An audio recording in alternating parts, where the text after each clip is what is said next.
Live from Ball State University. News for the campus community and all of Delaware County. This is NewsLink Indiana. Welcome to NewsLink Indiana. I'm AJ Brammer. And I'm Kirsten Davenport. Thanks for joining us. We begin tonight with breaking news from Washington, D.C. Yes, we've got the latest on the shooting at a D.C. naval base this morning. The FBI is seeking answers after a gunman killed 12 people in a rampage at the Washington Naval Yard in the nation's capital. The gunman, who was killed in a standoff with SWAT team and police, has been identified as 34-year-old Aaron Alexis, a military contractor from Texas. The Bureau is still investigating for possible motives. Defense officials say Alex was working as an IT contractor, which may explain how he was able to gain access to the base. Investigators say they are still looking for another possible gunman. More than a dozen people were injured in the shooting that put several Washington buildings on lockdown. Now we take it back to campus. Ball State University is making a greater effort this year to raise awareness for alcohol. NewsLink reporter Courtney Cooper has the details.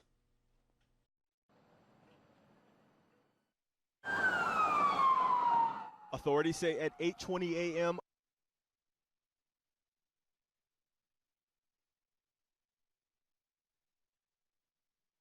Over the weekend, 3 people were stabbed at a Northern Indiana house party, and last month an IU student died due to an accident at a house party. NewsLink reporter Travis Robinson went around campus to interview students and how they protect themselves at house parties.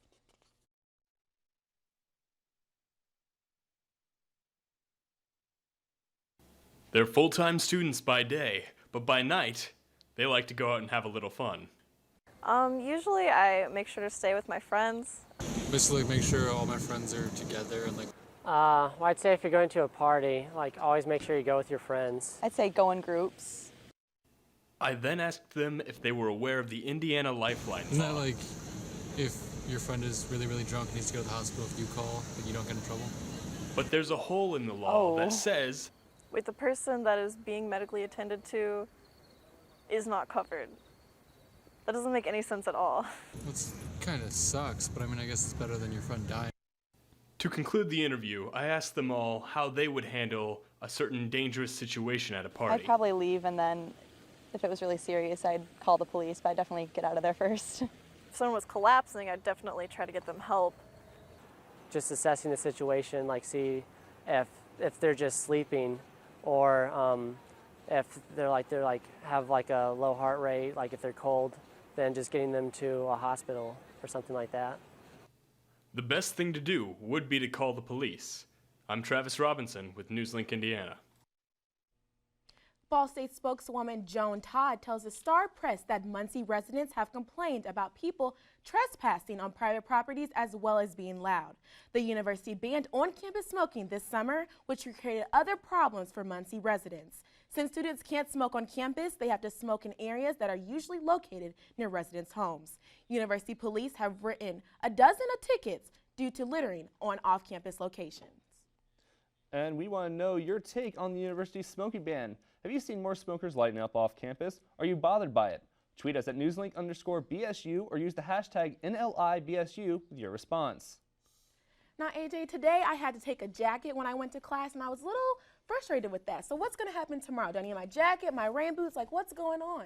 Yeah, we did have some chilly temperatures today, and Kirsten, I can't answer your question, but our weather forecaster Britley Ritz can. Britley, what's it looking like out there?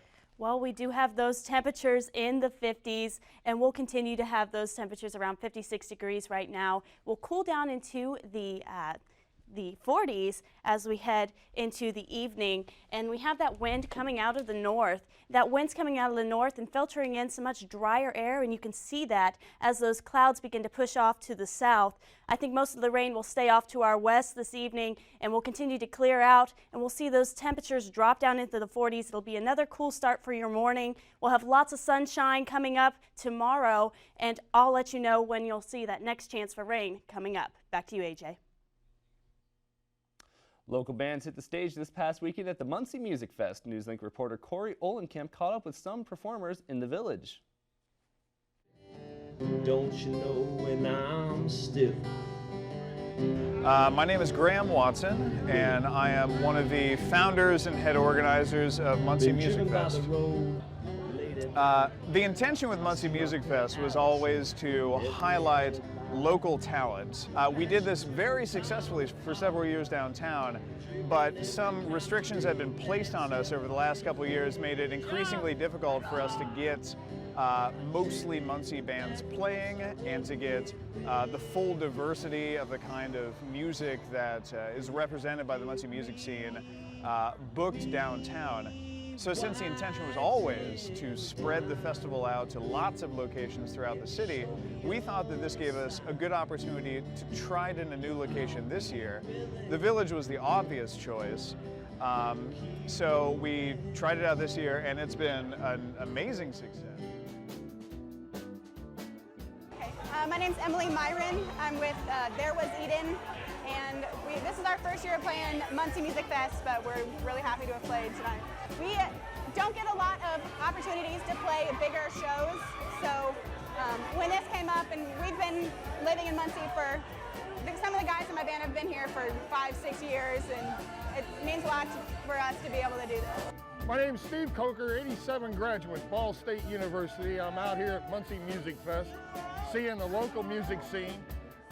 Yeah, I think people should support their local music and stuff and tell the people, hey, get this band back if they like them.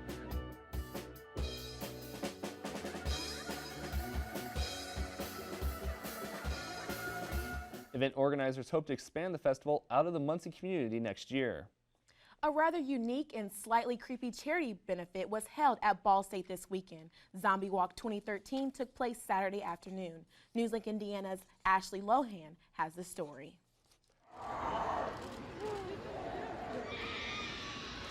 A horde of the living dead invaded campus this Saturday for the second annual Zombie Walk, hosted by Scaravania Haunted House and the Grace Village Campus Ministry. Hundreds of Ball State students and Muncie residents dressed as the living dead traveled from North Quad down McKinley and made one lap around the bell tower. Robert Abner, campus minister at Grace Village and co-founder of the event, got the idea while brainstorming fun community outreach projects. And so I called up my friend Brian Blair, who runs Scaravania Haunted House, and said, hey, we ought to give this a shot. And I said, I'd like to help out Second Harvest Food Bank. And he said, let's do that, and let's help ARF, the Animal Rescue Fund. Participants were asked to donate canned human and pet food items to join the horde. Caitlin Perry, a junior at Ball State, nominated for the Miss Zombie costume contest, was excited about the event not only because she has to miss this year's Zombie Walk in Broad Ripple, but also because a portion of the donations went to ARF.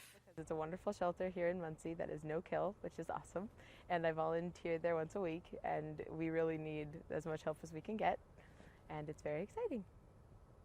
Abner, a 2005 Ball State graduate, didn't think there was anything cooler than seeing a horde of zombies at the heart of campus. And just to see that, seeing zombies take over my alma mater, it's awesome.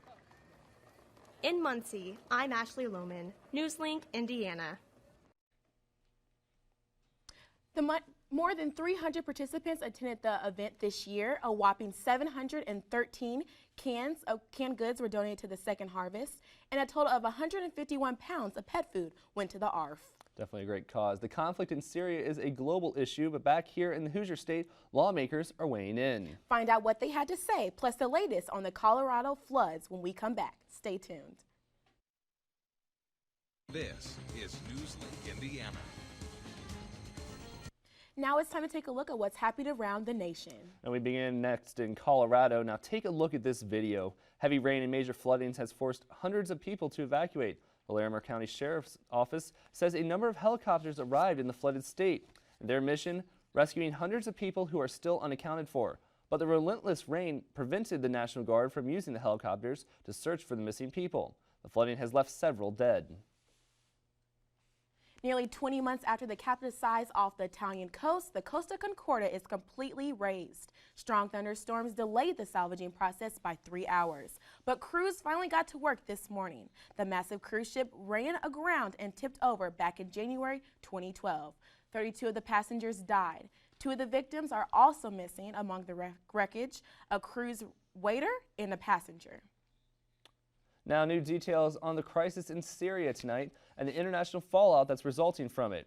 UN inspectors say they can't confirm there is, quote, clear and convincing evidence that chemical weapons were used on a relatively large scale in Syria. It's an attack that is said to have killed 1,400 people. The UN team spent days on the investigation. They say nearly every survivor they examined had some sort of exposure to sarin gas.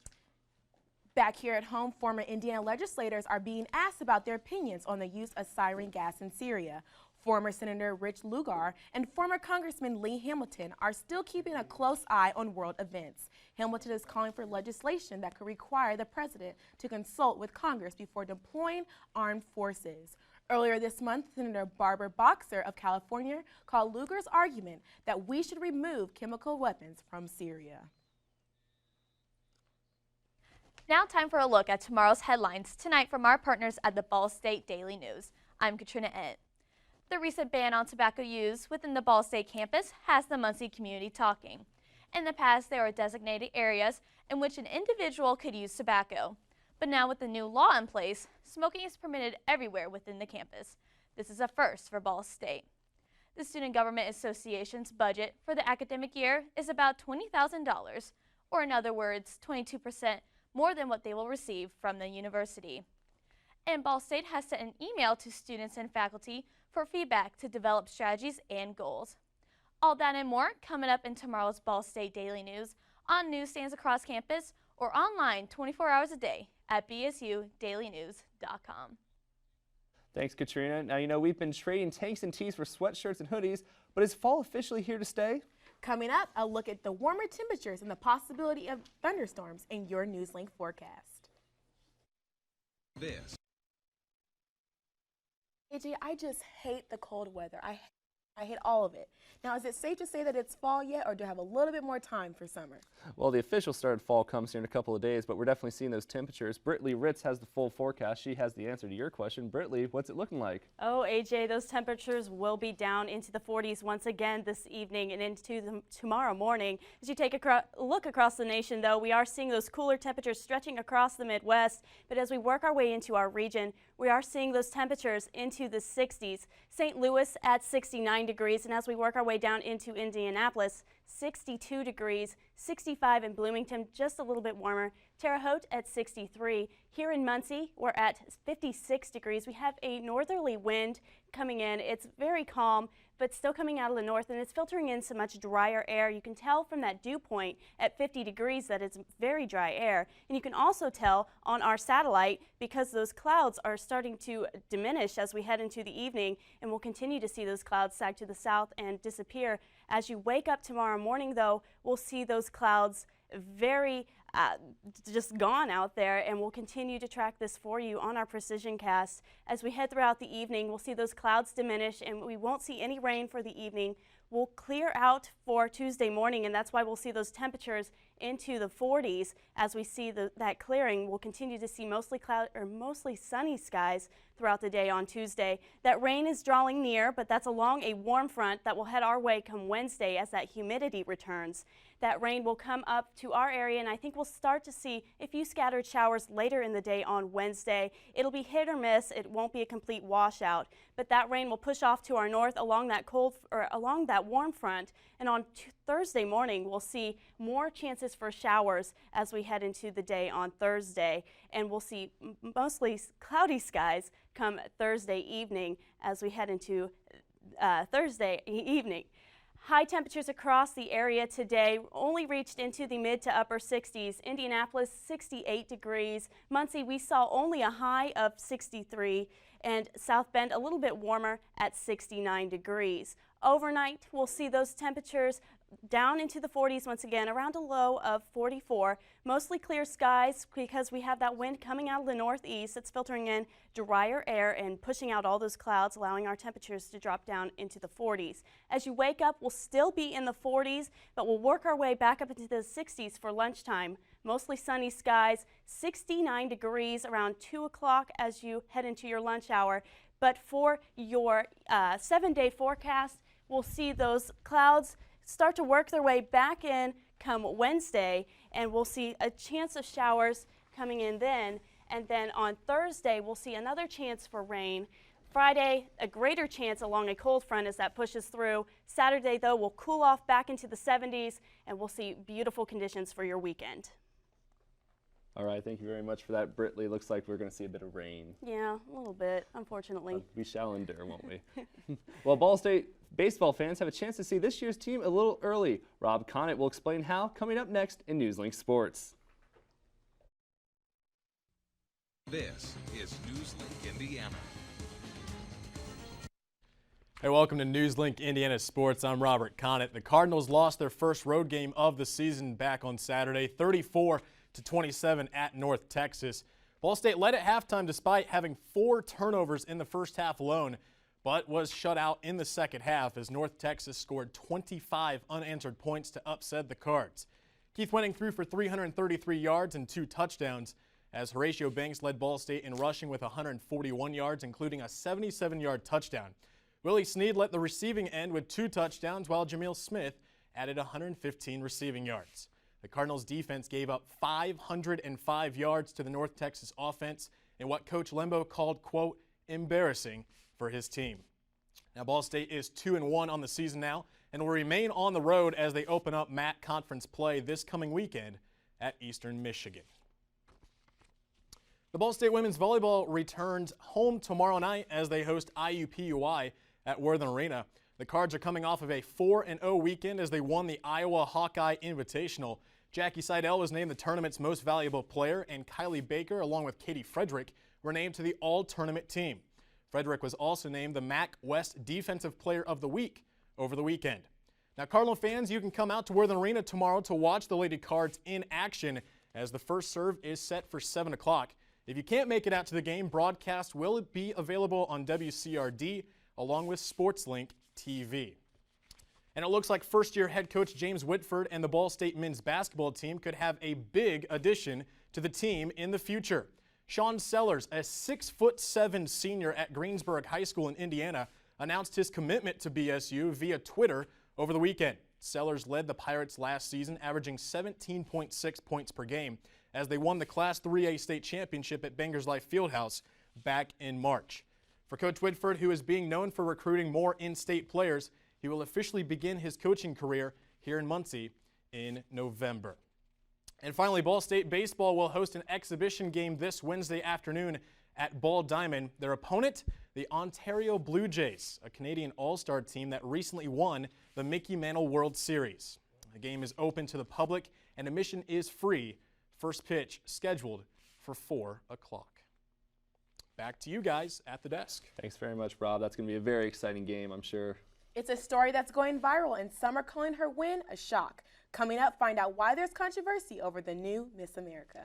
And plus, the polls are open. There's no time like the present to step behind that curtain and cast your vote for homecoming royalty. That's all coming up on NewsLink Entertainment. This is NewsLink Indiana. Welcome to NewsLink Entertainment. I'm Carissa Fisher. It was an exciting night for Nina DeValuri. The newly crowned 2014 Miss America was a second consecutive New York pageant winner. Not only did she win the crown and title, she also has become the first Indian American to win. DeValuri was a graduate from Michigan State, where she earned a degree in brain behavior and cognitive science. In addition, she was awarded the Michigan Merit Award and was a member of the National Honor Society. Her runner-up was Miss California, Crystal Lee. But the glittery crown has barely rested on DeValuri's head before the racist tweets started pouring in. People were quick to voice their opinions on the first Indian American woman to win the competition. Today in New York, the comments are a little more positive.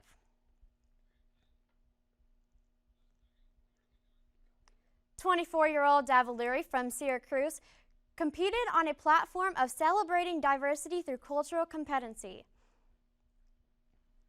Get ready, Ball State, for another year of homecoming royalty. Voting polls are now open and students can vote for their favorite homecoming candidates. Any Ball State student can vote online at the Ball State website. The votes will determine who will be in the top 10. The Queen and King will be revealed at the end of Air Jam Thursday, October 10th. Don't miss your chance. Polls will close this Friday.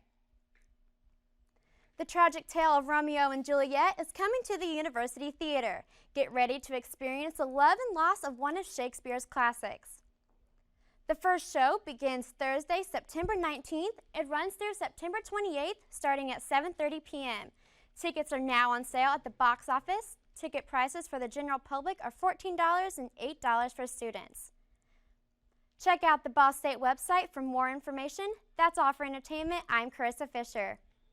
Thank you very much, Carissa. And Britley, what can we expect for the weather tonight? Well, tonight we're going to drop down into those 40s once again. Another chilly evening. So if you're going out, grab that jacket. As you wake up tomorrow, you might want to grab that jacket yet again. We do have a chance for rain coming up in our forecast this Friday. Unfortunately, we are seeing those showers and thunderstorms making their appearance yet again as a cold front passes through, dropping those temperatures back down into the 70s. And we end tonight with a newly announced cast of Saturday Night Live. NBC says that the show is adding a 6th featured player to the cast. Beck Bennett, John Milshert, Kyle Mooney, Mike O'Brien, Noel Wells, and Brooks Wheelan, are joining the troupe. SNL executive producer Lorraine Michaels says longtime Weekend Update host Seth Meyers will be joined to the new co-anchor Cecily Strong.